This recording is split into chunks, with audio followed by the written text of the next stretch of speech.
Hello. On the 6th of January, many Christians will celebrate Epiphany. Sometimes it's called the Three Kings Day. Now, what is an epiphany? Somebody might say, "Oh, I've had an epiphany." And that means that they've suddenly realised something amazing or great. And that's exactly what happened with the three wise men, or the Magi, or the three kings. There's lots of different names for the same set of people. They realised that the Son of God had been born. Let's listen to the story and find out what happens. Now, at that time when Jesus was born, there was a very powerful empire called the Parthian Empire.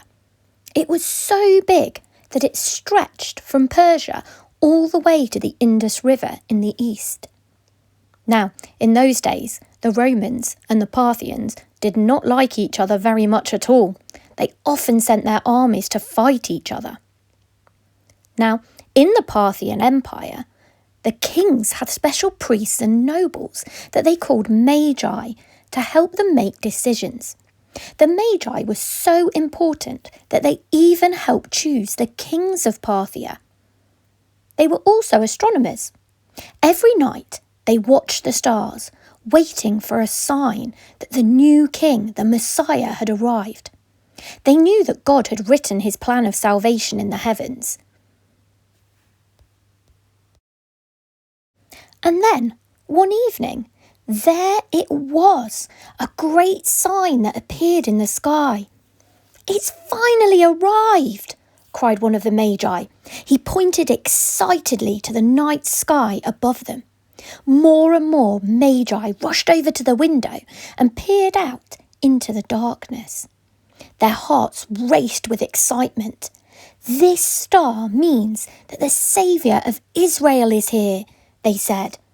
They knew that the Messiah's birth was important to people everywhere. "Let's go and worship the newborn king," they decided. But they'd have to wait. Judea was far away, and this would be a long and dangerous trip. They crowded together and began to plan their wonderful adventure. And eventually, here they were. The Magi made their way along the stony roads towards Jerusalem. When they reached there, they made their way through the crowded streets, straight to the markets that were busy with people.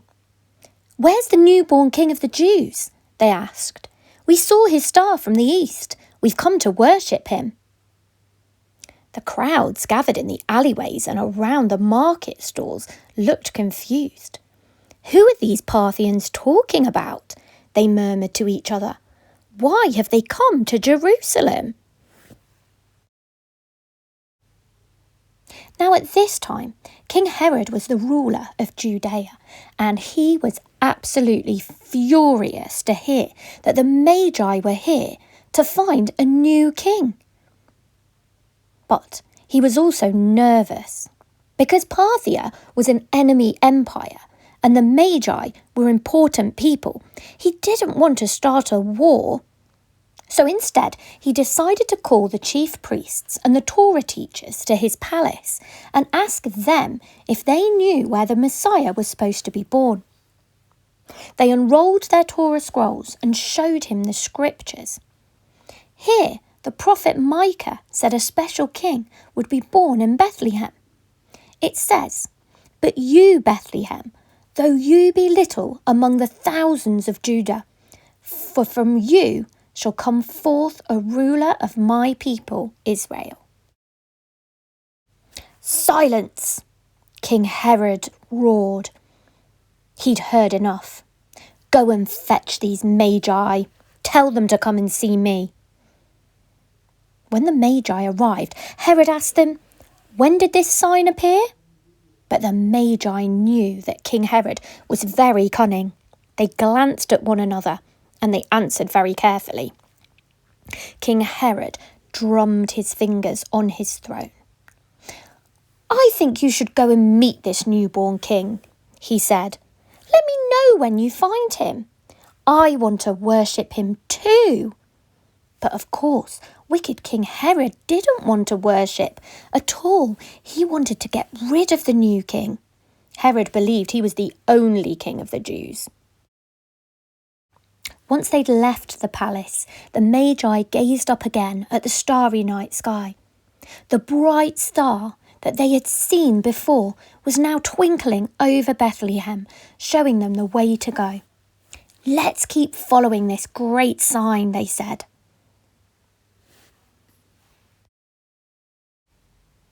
They followed the star all the way to Bethlehem. When they reached the place where Jesus was, they rushed inside to see him. And as soon as they did, they fell to their knees and worshipped him with all their heart. They opened their bags and handed him precious gifts that they brought with them: gold, frankincense, and myrrh. But the Magi didn't stay long. God had warned them not to return to King Herod and tell him of Jesus' whereabouts. Before he could find them, the Magi sped back to Parthia as fast as their horses could gallop. And that same night, in a dream, an angel of God appeared to Joseph. The angel told him of the great danger that he, Mary, and Jesus were in. He said, "Get up. Take your family to Egypt and stay there until I tell you to leave." Joseph woke Mary. Together, they escaped and made sure that they went all the way to Egypt. When King Herod found out that the Magi were gone, he was furious. He called for his officers to go to Bethlehem, but it was too late. Mary and Joseph had already left for Egypt with the child. It would be quite a while before they saw their homeland again, but Jesus was safe. And little did they know that this was part of God's wonderful plan to restore his people back to the house of Israel.